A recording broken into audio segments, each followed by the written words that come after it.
And don't let me forget to tell you that I still have a couple of openings left for the Silver Wolf class we're doing 4th, 5th, 6th, 7th of April at Geneva State Forest. The Silver Wolf class I've been talking about. I think I have like 4 slots left available. The cost is $300, and if you're interested, look down in the description box and I'll put down there where you can sign up for the upcoming Silver Wolf class. Hope to see you there. Hi guys, I'm Blackie and welcome back to the channel. Today, continuing in the Silver Wolf series, I'd like to talk about something that's, well, it's a little embarrassing to me, but shouldn't be. It's just part of growing older. And that's how the fact that our hands get not as tough as they once were, we'll put it that way. Sorry for the wind. We got major storm front coming in. March is going to be starting here pretty soon, and you know, comes in like a lion type deal. But back to, when I was a young man, I worked hard all day, either in the back of a truck or on the farm or whatever. And my hands were rough as a cob. I mean, it looked like a hoof in places. The callus was so thick. I could do like that and sand wood a little bit with them. But as I've got older and I got more mature and I got into other jobs, and I did a job, I'm ashamed to say, I wore a suit and tie for a while there doing manager type stuff. Hands kind of lost a lot of that. Now as I've gotten older, like my grandmother used to say, the bark's got thin. And that means it's easy to cut the skin on my hands. It's easy for me to get splinters in my hands. They're not nearly as tough as they once were. Part of this is the fact of I'm not doing that kind of labor anymore, and part of the fact is aging. As we get older, our skin gets less responsive, less elastic. I can remember when I was a boy, that I would take, my grandmother was sitting there, had her hand, something I could see her where I think it was in church. And I could take and pinch up the skin on the back of her hand like that, and I'd let go and it'd stay there. And it would slowly kind of melt back in position. Mine, if I pinched up the second I let go, it was like a rubber band, snap, it was back. Now in my 60s, I can take and I can pinch it up and let go. And see, it takes it to say it's still got a little bit of raise like that. It's just not as elastic. Our skin isn't as supple. Now, you can help this by putting stuff on it to a point, but how this applies to us in the field means we got to be more careful of our hands, you know, than we used to be. Especially when we're going to come out and spend some time, you know, out with the grandkids or whatever. Our hands are not as tough as they once were. And being out here in the woodland environment and doing stuff, there's lots of things you got to be aware of. So, first precaution, throw a pair of cheap work gloves in your haversack or in your rucksack, or keep it in your truck or whatever, so that when I'm going to be gathering up firewood, another thing is we don't see as well as we once did. I am farsighted, which means I have fantastic vision out to 1,000 yards. It's when you get about arm's length that I'm not as good, see. And so because of that, I don't need them to drive, but I definitely need them to read. And if I'm trying to see detail up close, like a small little vine that I'm bending down to grab a hold of, telling whether it's a briar or just a little vine, sometimes I miss that. So when you go to pick up that piece of wood and it's wrapped up in briars and they dig into you, get a pair of gloves. They're cheap, you know. Harbor Freight, a lot of times they'll give you a pair. You come in, they're giving free gloves away and stuff like that. Buy 10 cents worth of something, we'll give you a pair of gloves. You know, get extra pairs of gloves. Keep them in all your vehicles. Make sure you've got something to protect your hands so that when you're going camping and you're handling firewood. These are the real light ones. Get the heavier duty ones if you want to actually grab one of the logs that had been in the fire. You know you can't grab it and hold it, your glove will burn, but you can grab and shift something right quick or something out of the way. You want thicker than this. But for just grabbing that hot pot free for the fire right quick, of grabbing hold of something that's got some thorns and stuff in it, this is a great way to protect your hands, and it's cheap. The other thing is when you get them splinters in you.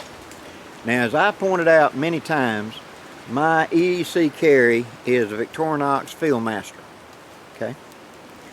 And on this one, I don't think all of them have it, but I got this one back in like 2010 or something like that. Actually, this is a replacement. A good friend of mine got me a brand new one. He goes to Smoky Mountain Knife Works. And a year or so ago, he got me a brand new one to replace my old one because I just about wore it out. But right here, when you open up, right there is a tiny little hole, and there is a straight pin in it. Like a sewing pin. Right there. Now we're going to use the force to put it back because I ain't got my glasses on. Like that. But I've always got something to dig a splinter out with me. But just because I got a way to dig out a splinter doesn't mean I can see it. So what's something else at our age that we need to be considering? We better have our glasses with us, right? Because once you guys are over 40, you get to figure it out. Having glasses or readers or something is just about a mainstay, seeing any kind of detail up close for most people. Unless you're one of those people that is nearsighted and you can't see far. Having an extra pair of glasses either in your vehicle or in your pack is a great thing to do, because it's no fun playing hunt and seek with a needle in you trying to get that little splinter back out of it when you can't really see it. It's like you know it's right there, but you're kind of blindly doing it. Been there, done that, learn from me, it's no fun. Make sure you got glasses that you can see detail with up close. On you, with you. At least in your truck, because one of the most irritating things is getting that tiny little splinter or thorn and getting it wedged up under a fingernail or in a crook or something like, or somewhere that you just can't easily get at it, or in your leg, in your heel, something like that. And it takes all the fun out of the event you're at or the camping trip, because every time you move, something's jobbing you. That is a big irritation, greatly exceeding its actual size. And so being able to get it out, have the means. That pair of tweezers is a great thing to just throw in the kit. Another thing to consider is our fingernails when we get older are brittle. We don't produce nearly as much of the stuff that makes the fingernails as we used to, nor the stuff that keeps them flexible. So they're likely to split. Mine are bad to do it in the winter. And so I have grabbed a hold of something or whatever and had a fingernail split off into the right quick. So therefore, you need to be able to handle that. Now you need something to trim, so carry some way to trim it. I use the scissors on my Swiss Army knife. With that I can cut my fingernails. So if I get one that's split down in the quick, I can cut it down short, and then in my self-aid first aid set, I carry some medical tape.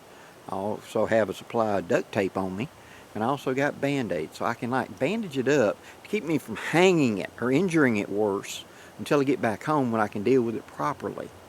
But that split off fingernail, oh, just so much fun.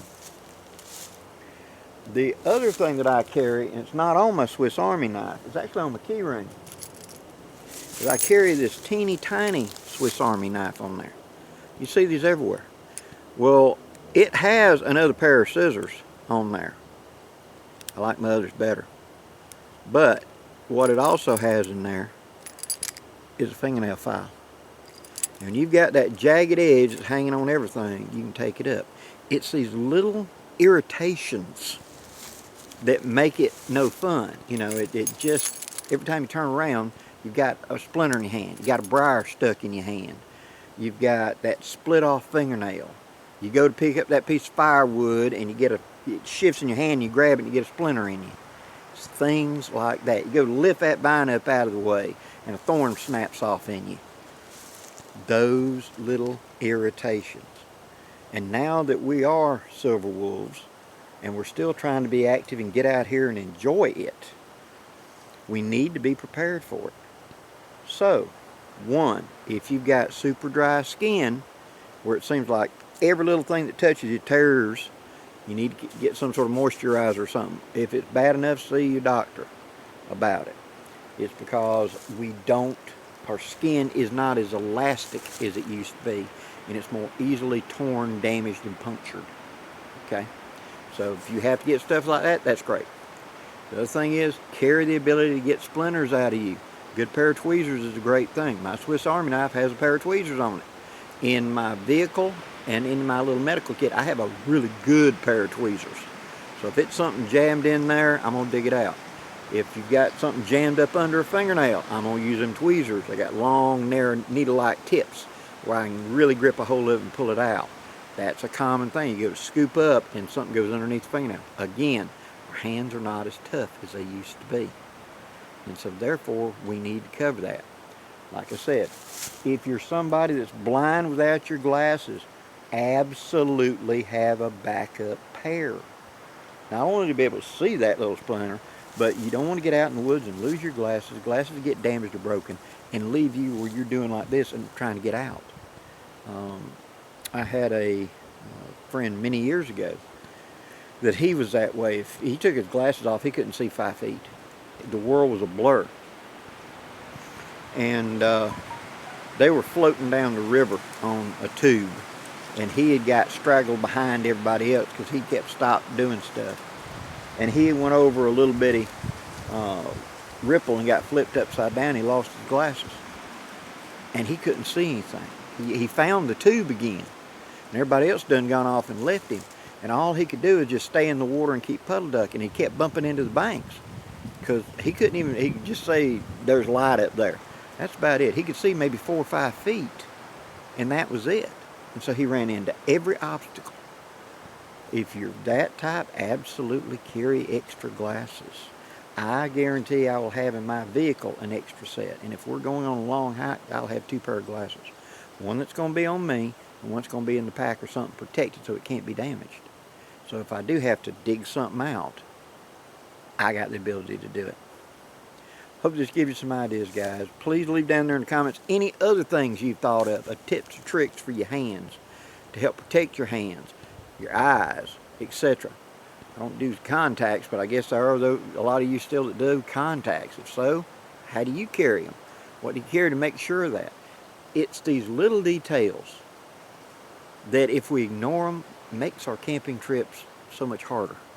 But if we just make a little bit of planning ahead, a pair of gloves, an extra pair of glasses, the ability to dig this out, a little bit of first aid, so if I do split a nail, I can clean it up and tie it up, and I'm back into the party, so to speak, and not sitting there like this with something bleeding and it hurts like, oh, get out. You know what I mean? Those are the things. Give me a holler down there in the comments and let me know what you think. Till next time, guys, I'm Blackie wishing you safe journeys. Have a great day, guys.